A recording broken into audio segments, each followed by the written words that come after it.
الحمد لله الحمد لله الحمد لله الذي هدانا للإسلام وما كنا لنهتدي لولا أن هدانا الله. نحمده ونستعينه ونستغفره ونعوذ بالله من شرور أنفسنا ومن سيئات أعمالنا. من يهده الله فلا مضل له ومن يضلل فلن تجد له وليا مرشدا. وأشهد أن لا إله إلا الله وحده لا شريك له العزيز الغفار. وأشهد أن محمدًا عبده ورسوله النبي المختار صلى الله عليه وعلى آله الأطهار الأبرار ما دام الليل والنهار وما تعاقبت شمس وأقمار. صلاة نتنعم بها في هذه الدار وفي تلك الدار. أيها الراجون منه خير شفاعة صلوا عليه وسلموا تسليما. عباد الله، أوصيكم ونفسي بتقوى الله العظيم، فهي وصية رب العالمين في كتابه الكريم للأولين وللآخرين. فقال سبحانه: ولقد وصينا الذين أوتوا الكتاب من قبلكم وإياكم أن اتقوا الله. واعلموا أن خير الكلام كلام الله، وخير الهدي هدي رسول الله صلى الله عليه وسلم، وأن شر الأمور محدثاتها، وأن كل محدثة بدعة، وكل بدعة ضلالة، وكل ضلالة في النار. أجارني الله وإياكم من النار. معاشر المسلمين، في هذه الأيام يستعد المسلمون من كل مكان لرحلة إيمانية مليئة بالمعاني والرسائل الربانية. هذه الرحلة جاءت لتأدية ركن من أركان الإسلام والتقرب إلى الرحمن ونيل العفو والغفران. هذه الرحلة جاءت تلبية لدعوة الله التي أمر بها سيدنا إبراهيم عليه الصلاة والسلام أن يؤذن في الناس. إنها رحلة الحج. فدعونا نذهب بقلوبنا وأسماعنا لنتعرف إلى هذه الرحلة وما تحمله من معان وأسرار ورسائل إيمانية. يقول الله تعالى: وأذن في الناس بالحج يأتوك رجالا وعلى كل ضامر يأتين من كل فج عميق. تبدأ رسائل هذه الرحلة منذ أن يبدأ الحاج بتجهيز ما يحتاج له في سفره. وهنا نقف عند أول محطة. عندما يبدأ الحاج بتجهيز ما يحتاج إليه في السفر ويتزود للسفر، فيتذكر أن عليه أن يتزود للآخرة. كيف يتزود للآخرة؟ بالتقوى وبالأعمال الصالحة، فالتقوى هي خير زاد للآخرة. قال الله تعالى: وتزودوا فإن خير الزاد التقوى واتقون يا أولي الألباب. وعند وداع أهله تجد الحاج فرح، لأنه يريد أن يذهب إلى بيت الله الحرام رزقني الله وإياكم زيارة إلى بيت الله الحرام. يريد أن يذهب إلى بيت الله الحرام، نعم سيفارق الأهل لكنه سعيد، فيتذكر عند وداع الأهل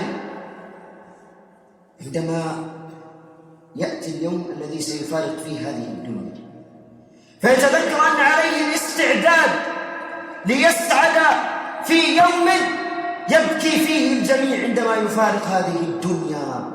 ولدتك أمك يا ابن آدم باكيا والناس حولك يضحكون، فاعمل ليوم إذا بكوا فيه كنت أنت الضاحك المسرور. فعندما يودع الأهل يتذكر لحظة وداعهم عندما ينتهي الأجل، وفي الطريق عندما يجد صعوبة الطريق وصعوبة السفر والعقبات، وبالرغم من العقبات التي تواجهه إلا أنه يصر على أن يتخطى هذه العقبات ليصل إلى هدفه، فيتذكر الدنيا وعقباتها وابتلاءاتها وفتنها، فتن هذه الدنيا التي تريد أن تبعده عن الطريق المستقيم، فيتذكر أن عليه أن يتخطى هذه الفتن ويبتعد عنها ليصل إلى المبتغى وهو جنة رب العالمين. بلغني الله وإياكم جنان النعيم. وعندما يلبس ملابس الإحرام يتذكر لبس الأكفان، ويتذكر أنه مهما كان مركزه سيلبس كفنا، ويعيش هنا قول النبي صلى الله عليه وسلم أنه لا فرق بين عربي ولا أعجمي إلا بالتقوى، فكلهم من كل أنحاء الأرض يلبسون لباسا واحد، وقلوبهم قبل ألسنتهم تلهج بكلام واحد، وهو إخلاص العبودية لله سبحانه وتعالى. لبيك اللهم لبيك، لبيك لا شريك لك لبيك، إن الحمد والنعمة لك والملك لا شريك لك. وعند الطواف فكأنه في صلاة، يكون حاضر القلب خاشعا ذاكرا لله وداعيا. وفي السعي يتذكر ميزان الحسنات والسيئات، أن له ميزانان، وأن أعماله تتردد بين ميزان الحسنات وميزان السيئات، فعليه أن يسعى ليكثر الحسنات. وعندما يقف بعرفة يتذكر الموقف المهيب يوم يقوم الناس لرب العالمين، تكون أرض المحشر مزدحمة، الشمس دانية، العرق يتصبب. يتذكر هذا الموقف عندما يقف في عرفة فيزداد خشوعا وتذللا وبكاء ودعاء وتضرعا واستغفارا لله سبحانه وتعالى بأن يقبل الله حجه ويغفر ذنبه. وعندما يأتي إلى منى ويرمي الجمرات، يرمي الذنوب والسيئات، ويرمي من كان سببا في وقوعه في الذنوب والمعاصي. وعندما يطوف طواف الوداع فإنه يودع الحياة السابقة ويبدأ حياة جديدة مليئة بالتقوى والتقرب إلى الله والعمل للآخرة لنيل الدرجات العلى في جنات النعيم. يعاهد نفسه أنه سيتغير وأنه سيعيش الحياة التي خلق من أجلها. نعم أيها الأحبة، في كل محطة من محطات الحج رسالة من الرسائل للإنسان. في كل محطة وفي كل منسك من مناسك الحج يتذكر أمرا من أمور الآخرة، وأن عليه الاستعداد للآخرة. وبعض النصائح لك أخي الحاج، أولها: احرص أن يكون مال الحج حلالا، لأن الله طيب لا يقبل إلا طيبا، كما قال النبي صلى الله عليه وسلم: إن الله طيب لا يقبل إلا طيبا. وأما الثانية فتجنب ما نهي عنه في الحج من رفث وفسوق وجدال.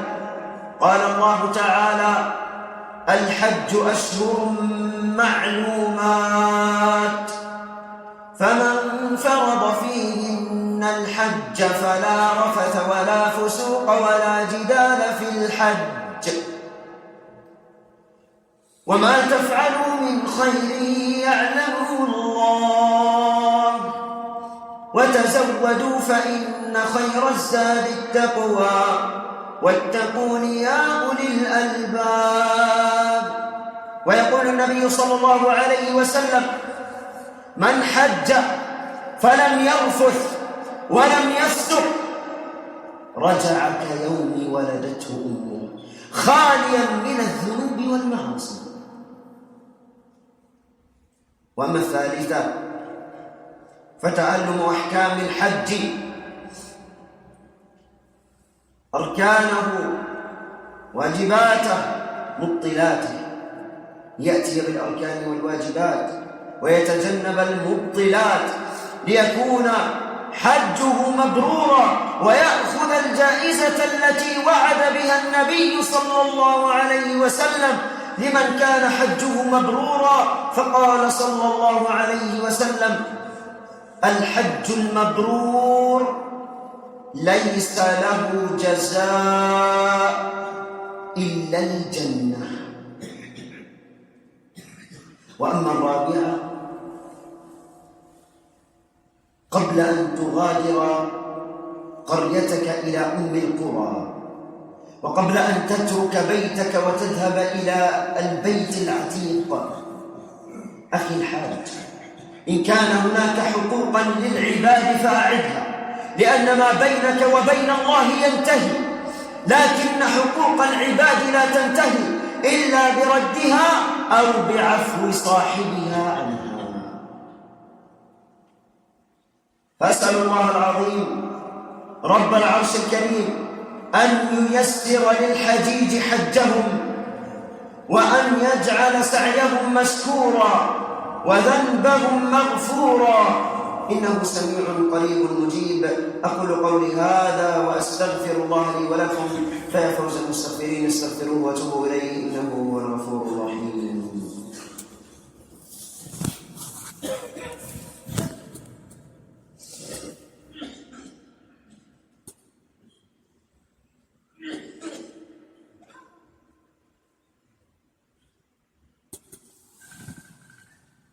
الحمد لله والصلاة والسلام على رسول الله وعلى آله وصحبه ومن والاه. عباد الله، اتقوا الله يرحمكم الله. التقوى خير وأقوى، وأجسادنا على النار لا تقوى. يا أيها الذين آمنوا اتقوا الله ولتنظر نفس ما قدمت لغد، واتقوا الله إن الله خبير بما تعملون. معاشر المسلمين، إن في يوم عرفة، هذا اليوم الذي يباهي الله به الملائكة، يباهي بحجاج بيت الله الحرام، فيسأل الله وهو أعلم ماذا يريد هؤلاء. جاءوني شعثا غبرا. يقول الله لملائكته عن الحجيج، يقول لهم جاءوني شعثا غبرا. أشهدكم يا ملائكتي أني قد غفرت لهم، أو كما قال صلى الله عليه وسلم. فأنت أخي الحاج في موطن أقرب مكان لإجابة الدعاء. أكثر من الدعاء لنفسك ولإخوانك المسلمين، ولا تنسى أهلك المرابطين في غزة وفي فلسطين. هؤلاء المرابطين الذين بدأت الأمراض تنتشر عندهم بسبب القوارض وغير ذلك، والعالم اليوم وكأن شيئا لم يكن، وكأنه العالم لا يعيش الواقع، لا يدري. أمة نامت حتى ظن قاتلها أنها ماتت. لا ندري ماذا ستقول هذه الأمة أمام الله عز وجل عندما تسأل عن تقصيرها بما يجري لهؤلاء المستضعفين. القصف من جهة والجوع من جهة أخرى والأمراض، واليوم من بيده القرار كأن الأمر لا يعنيه، وكأنه لا يعيش معنا في هذا العالم، كأنه في عالم مستقل. والله ستسألون، والله سيسألكم الله عن الدماء التي أرهقت. ستسألون عما يجري، لأنه لو اتحد هذا العالم لما تجرأ العدو أن يفعل شيئا واحدا. لكني قلتها وأقولها مرة ومرتين و100، لما أحرق الأقصى ولم يروا أن ساكنا قد تحرك قالوها نستطيع الآن أن نفعل ما نريد، ولا أحد يقدر يقول أنتم. إذا مقدساتنا لم ندافع عنها. أسأل الله العظيم رب العرش الكريم أن يفرج هم أهلنا المرابطين في غزة وفي فلسطين، وأسأله سبحانه وتعالى أن يرد هذه الأمة إلى رشدها وإلى صوابها، إنه سميع قريب مجيب. واعلموا أن الله أمرنا بأمر فبدأ به بنفسه وثنى بملائكة قدسه. إن الله وملائكته يصلون على النبي يا أيها الذين آمنوا صلوا عليه وسلموا تسليما. اللهم صل على محمد وعلى آل محمد كما صليت على إبراهيم وعلى آل إبراهيم، وبارك على محمد وعلى آل محمد كما باركت على إبراهيم وعلى آل إبراهيم في العالمين إنك حميد مجيد. اللهم اغفر للمسلمين والمسلمات والمؤمنين والمؤمنات الأحياء منهم والأموات إنك سميع قريب يا مولانا مجيب الدعوات. اللهم اغفر لنا ولآبائنا ولأمهاتنا ولمن لهم حق علينا يا ربنا. اللهم اجعل القرآن العظيم ربيع قلوبنا ونور صدورنا وذهابا لهمومنا وأحزاننا. اللهم يسر للحجيج حجهم، اللهم يسر للحجيج حجهم، اللهم اجعل سعيهم مشكورا وذنبهم مغفورا وردهم إلى ديارهم سالمين غانمين يا أرحم الراحمين. اللهم انصر أهلنا المرابطين في غزة وفي فلسطين، اللهم كن لهم عونا ونصيرا ومؤيدا ومغيثا، سدد رميهم ورأيهم وثبت مجاهديهم وانصرهم على عدوك وعدوهم يا رب العالمين. اللهم اشف مرضاهم، اللهم اشف مرضاهم، اللهم اشف مرضاهم، اللهم داو جرحاهم وتقبل شهداءهم. اللهم آمنهم من خوف وأطعمهم من جوع. اللهم عليك باليهود ومن والاهم، اللهم أنزل بهم سخطك وعذابك. اللهم أنزل عليهم الأوبئة والأمراض. اللهم زدهم قتلا وجراحا. اللهم لا ترفع لهم في بلاد الإسلام راية، ولا تحقق لهم غاية، واجعلهم اللهم للعالمين آية. اللهم كما أهلكت عادا وثمود فأهلك اليهود. اللهم أهلنا فيهم يوما أسودا، يوما تقر به أعيننا. اللهم رد هذه الأمة إلى رشدها وإلى صوابها يا رب العالمين. اللهم أعنا على نصرة أهلنا المرابطين في غزة وفي فلسطين. اللهم ردنا والمسلمين إلى المسجد الأقصى فاتحين قريبا غير بعيد، وارزقنا فيه صلاة قبل الممات برحمتك يا رب الأرض والسماوات. واحفظ هذا البلد وسائر بلاد المسلمين يا أرحم الراحمين. اللهم عبدك عبد الله بن الحسين وفقه لما تحب وترضى وولي عهده الأمين. اللهم من أرادنا وأراد بلادنا ورجال أمننا بخير فوفقه إلى كل خير، ومن أرادنا وأراد بلادنا ورجال أمننا بسوء فاجعل كيده في نحره واجعل تدبيره تدميرا عليه يا رب العالمين. عباد الله، إن الله يأمر بالعدل والإحسان وإيتاء ذي القربى وينهى عن الفحشاء والمنكر والبغي يعظكم لعلكم تذكرون. فاذكروا الله العظيم يذكركم، واشكروه على نعمه يزدكم، واستغفروه يغفر لكم. وصل اللهم على نبينا محمد وعلى آله وصحبه أجمعين.